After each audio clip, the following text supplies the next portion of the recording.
Welcome, Mrs. Evi Martyn. We're very happy to have you with us here today.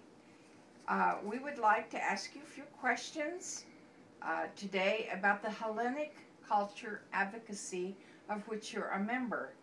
And for our listeners and viewers, we'd like to give the advocacy's website. Evi, why don't you give us a little introduction? Well, thank you very much for inviting me to speak. You're welcome. And I would like to preface this interview by giving you a few comments. The world history has taught us all that the old civilizations were not destroyed from an external foe, but from the ignorance, apathy, and greediness of the people. So they were destroyed from within when they became satiated and complacent. And that applies to the unique and immortal history created by the Greeks. Well, can you define for us the various periods of the long and illustrious history of the Hellenic culture?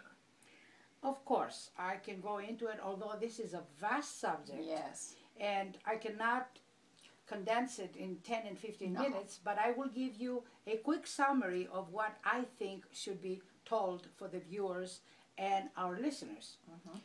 I looked at it as being 4 large periods of the Hellenic history and culture. The first period is the ancient times, which begins with the golden age of Greece, 2500 BC, all the way to 395 AD. Wow. The second period would be the Byzantine era, or Byzantine Empire, which begins 395 AD to 1453 AD.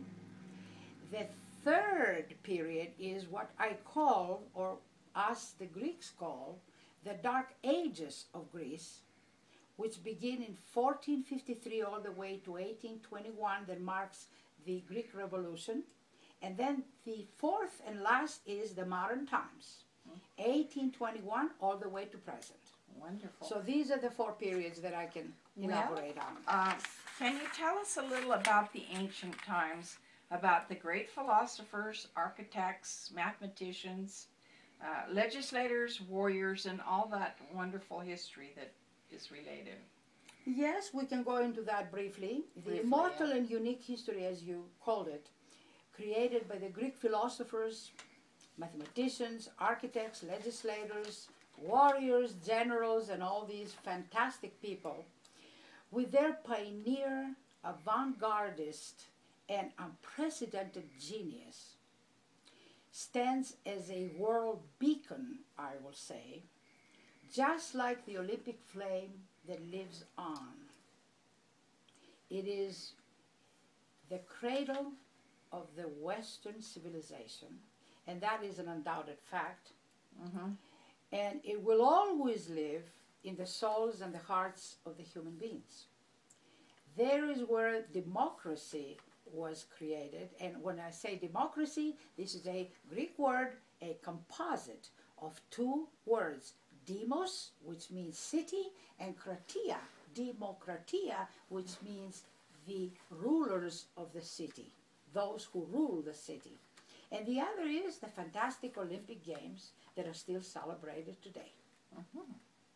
Well, what defines the Byzantine era and its chronology after the ancient? Well, the Byzantine Empire, as I said earlier, begins with the year 395. 395. 395 AD, which marks a fantastic event when the Roman Emperor at the time, Constantine, decided to move his throne from Rome to a tiny little place in the east, which he named it Constantinople, meaning the city of Constantine, which is today Istanbul.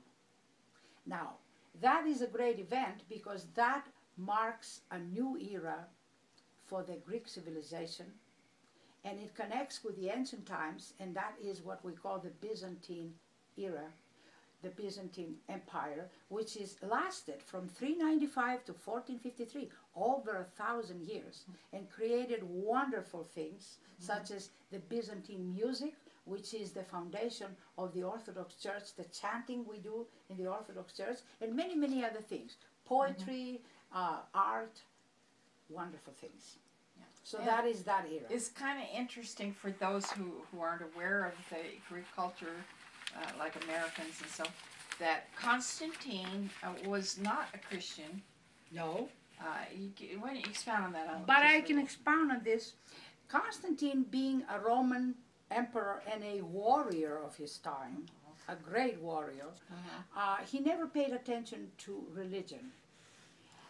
He was a man who ruled as a ruler and as a man of the armies. He was a warrior.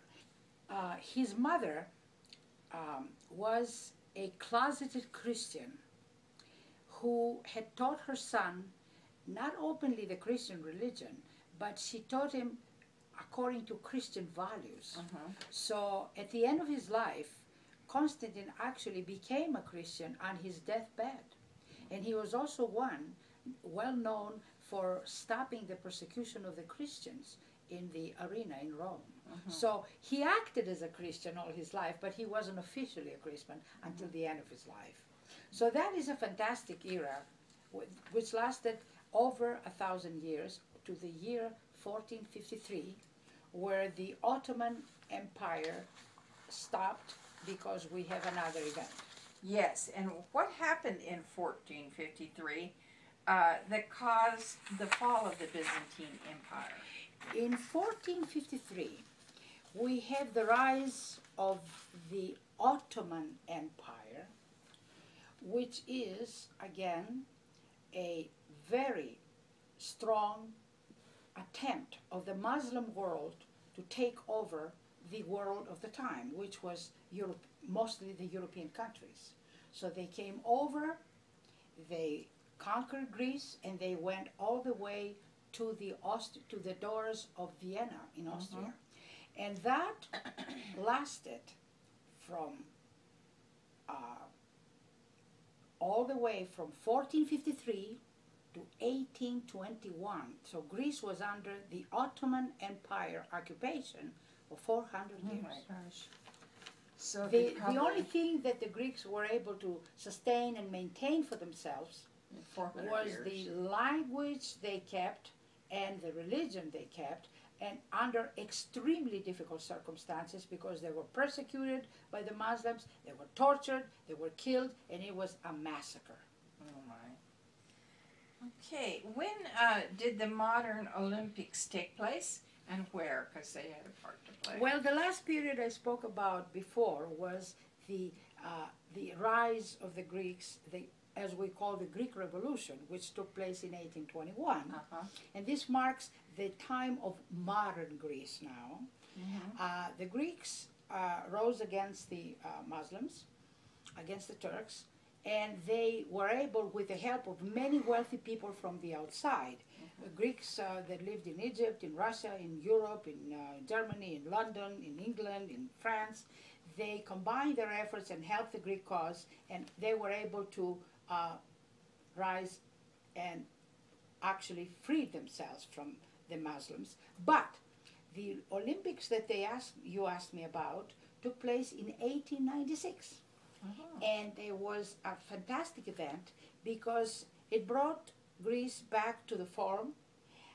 They revived the ancient Olympic Games, and they built a special stadium for that in 1896, which is the Olympic Stadium, which exists still today in Athens, and we have a picture of that. And that stadium was the original Olympic Stadium that still is there today, and that's where the modern Olympiad took place Now, in 1896. These Olympian Games included other nations at this time, Of right? course. Where the original were only Greek. The right? Greece invited, at the time, they invited all the athletes of the known world, Europeans, even Americans came, and many other countries took part in that. So And that it was a a, little a different. great event. Yes. Okay, what did Greece bring into the 20th century, do you feel? Well, the modern Greece, which begins, let's say, with the revolution of 1821 and beyond, and beyond the Olympic Games in Athens in 1896, brought a new wave of artists, a lot of literature, a lot of culture, a lot of academia, poets, authors, scientists, a new wave of artists and people that really contributed a great deal to the Greek new modern civilization. And with that, Greece became really a one of the Europe's cultural centers, and is still that today. And one thing, I don't know if it happened in the 20th century, we didn't discuss this is ad lib, that the medical language that we use today is basically a Greek form. People think it's Latin, but there are Latin words, but I would say the abundance of medical terms are Greek.